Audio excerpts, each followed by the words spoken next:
जम्मू कश्मीर के कुलगाम में मुठभेड़ के दौरान 4 जंगजू जाँ बहक हुए। पुलिस जराये के मुताबिक इनमें से एक की लाश बरामद की गई है। जिला कुलगाम के काजीकुंड मुंडा में फौज, सेंट्रल फोर्सेस और जम्मू कश्मीर पुलिस की मुश्तरका पेट्रोलिंग के दौरान यह मुठभेड़ हुई।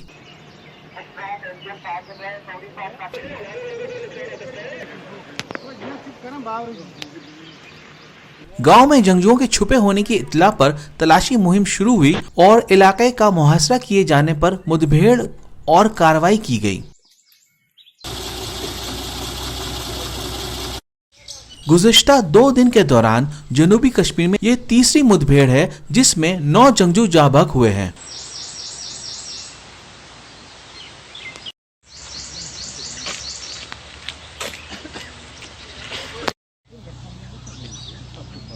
यहाँ से जो आइट गेट बाद